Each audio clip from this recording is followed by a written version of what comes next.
Hello again, folks. It's Buster here at the track to preview all of the action as NASCAR heads over to Long Pond, Pennsylvania and the Pocono 500 held at the Pocono International Raceway. Pocono, long a fixture on the NASCAR circuit, has seen its fair share of action, including this big crash from 2007. Happened here just a moment ago. The 6 cars hustling off the tunnel turn, and the car just loops around right in front of Kyle Busch. Kyle does a great job getting by David Reagan right there. These two guys are racing pretty hard. They raced hard off turn 3. David Reagan got in front of Kyle Busch, and we see him here. And he just carried too much speed, a little out of the groove, just barely catches a bumper on the wall.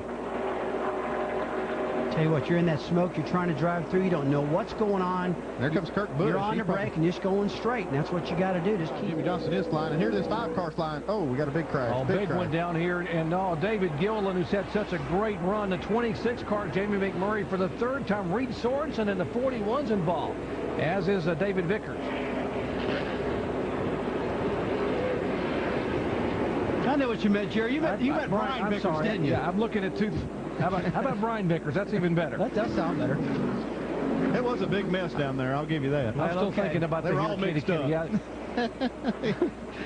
Well, when you hit that hard, the name comes off the car.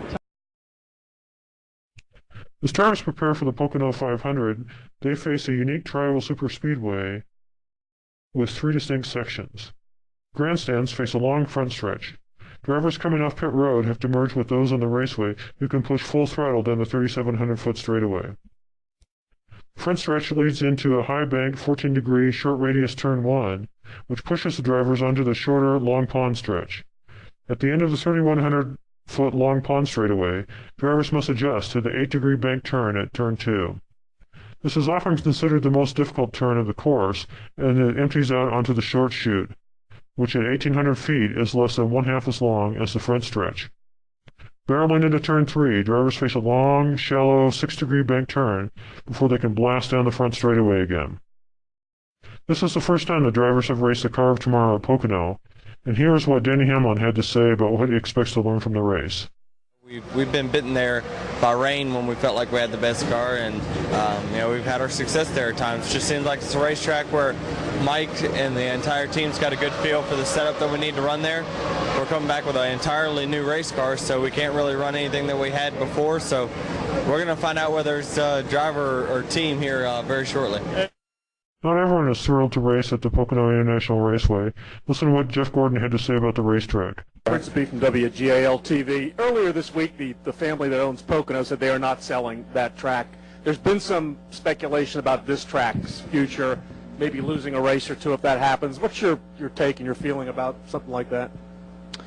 Well, I mean, I love the Mattiolis, and I'm huge supporters of them. But their racetrack is outdated.